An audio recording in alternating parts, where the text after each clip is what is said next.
पुनीत जी बुलंदशहर से। राधा वल्लभ श्री हरिवाग। महाराज जी आपके चरणों में कोटि कोटि प्रणाम। महाराज जी, जो मनुष्य जीवन में बैलेंस बनाकर जी रहे हैं, माला भी चला रहे हैं, समय आने पर भोग भी भोग रहे हैं, उनकी क्या गति होगी? क्या उनको भगवत प्राप्ति होगी? नहीं, जन्म पे जन्म। जब सुधार कर लें तब होगा, जब सुधार कर लें। एक प्रश्नकर्ता ने एकांतिक में प्रश्न किया कि जब हम वजन घटाना चाहते हैं तो प्रतिदिन हम तौल कर देखते हैं, आधा किलो घटा, 1 किलो घटा, लेकिन भजन में हम जब दोष कम करना चाहते तो क्यों नहीं होते?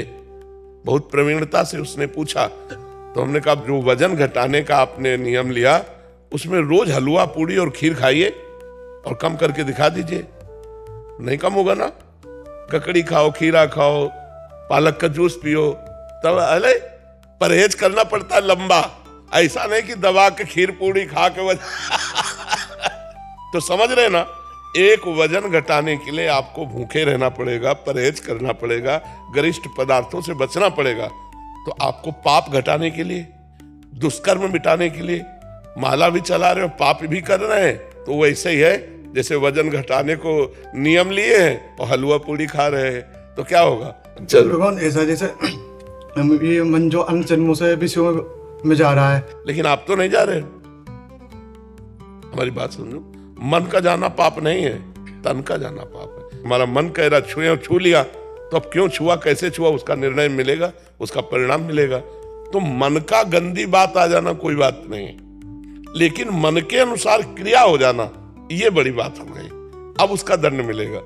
तो मन में स्फुरण हुआ, हम उसको दबा सकते हैं, उसको मिटा सकते हैं, हम उसके अनुसार ना करें। हमें इतना पावर है, हमें भगवान ने इतना पावर दिया है कि हम चाहे तो करें और हम चाहे तो ना करें। पर हम ऊपर से तो चाहते हैं कि ना करें, लेकिन अंदर से लगता है सुख मिलेगा, इसलिए हम कर बैठते हैं और फिर हम कहते हैं हम तो चाहते थे कि ना करें, पता नहीं कौन सा दिमाग हुआ कि हम कर दिया। सुख बुद्धि, इसको ये कर लें वो कर लें, तो उसमें देखिएगा सुख बुद्धि है कि अगर ऐसा कर लेंगे तो हम सुखी हो जाएंगे, इसीलिए हम ना चाहते हुए का बात करके और फिर हम कर बैठते हैं। तो हमारे मन के अनुसार जो वासनाएं स्फुरित होती हैं उनसे हमारी कोई हानि नहीं होनी है उनके अनुसार क्रिया कर देने पर। तो क्रिया को तो रोकना होगा, और जो क्रिया भी करते रहते हैं, माला भी घुमाते रहते हैं, तो बहुत जन्म वाला कार्य है। जब किसी जन्म में होश आएगा और वैराग्यवान होंगे तब भगवत प्राप्ति होगी, ऐसे नहीं होती कि ऐसे हो जाए। जी वेदाश्री जोशी जी। राधे राधे। राधे राधे महाराज जी। महाराज जी, अपने सांसारिक जीवन में रहते हुए निरपेक्ष भाव से स्थित प्रज्ञ कैसे बने? भजन बल से। जितना भजन करोगे उतनी बुद्धि शुद्ध होती जाएगी, जितनी बुद्धि शुद्ध होती जाएगी उतने निर्मल ज्ञान, और निर्मल ज्ञान से हम माया रहित होंगे। सबके बीच में रहते हुए भी हम किसी से आसक्त नहीं। आज हम सत्संग में कह रहे थे, हमारे हृदय में एक भी फोटो नहीं है और दुनिया से मिल रहे हैं। हम लोगों का तो है, आपसे चाहे जो भी हो स्थिति, आप मतलब बिना देखे, बिना सुबह उठने के बाद बिना आपका दर्शन किए पर शांत नहीं होता। आप भले ही कर लीजिए, हमसे नहीं। नहीं, अच्छा हमारी बात समझो।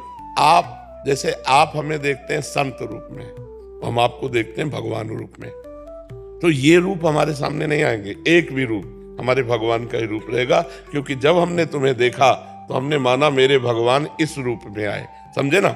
इसीलिए कोई और रूप नहीं। ये क्रूरा अपि पापिनो न च सताम संभाष्य दृश्यास्य सर्वान वस्तुतया निरीक्ष परम स्वाराध्य बुद्धिर्मम। मेरे आराध्य देव भगवान राधा वल्लभ लाल इन सब रूपों में आए हुए हैं, तो उन्हीं को देख के प्रणाम करते हैं। इसीलिए एक फोटो नहीं। इस सखी ने प्रश्न किया निरपेक्ष। अपेक्षा रखेंगे जब आप व्यक्ति होगे, और निरपेक्ष रहेंगे जब हम अपने भगवान को देख रहे हैं। मांगने की चाह होगी जब व्यक्ति सामने होगा, और निष्कामता आएगी जब भगवान सामने होंगे। तो हम गृहस्थी में, परिवार में किसी से अनुकूलता ना चाहें, अनुकूलता दें। सुख देवे को चावचित, सब सो हित निष्काम।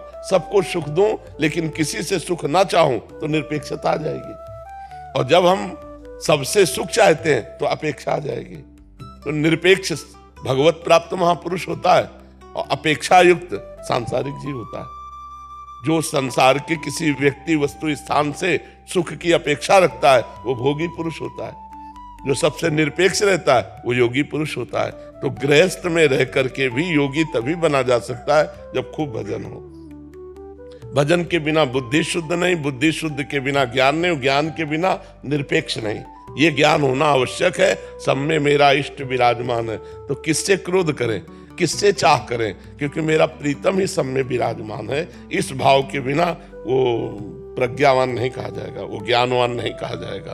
और ज्ञानवान की स्थिति वासुदेवाश्रमित सा महात्मा सुदुर्लभा, सब जगह भगवान वासुदेव को देखे। ये इस दुर्लभ महात्मा है। महात्मा का मतलब भेष से थोड़ी होता है, स्थिति से होता है। आप साधारण गृहस्थ वेश में भी आप उत्तम महात्मा हो सकते हैं यदि आपके आचरण ठीक है, आपका चिंतन ठीक है, आपका व्यवहार ठीक है, तो आप महात्मा है। और महात्मा होकर आचरण भ्रष्ट है तो पाखंडी नहीं है, दम्भी है, नाटकी है, नौटंकीबाज है। नौटंकीबाज है वो कोई महात्मा थोड़ी है। महात्मा तो आचरणों से माना जाता है।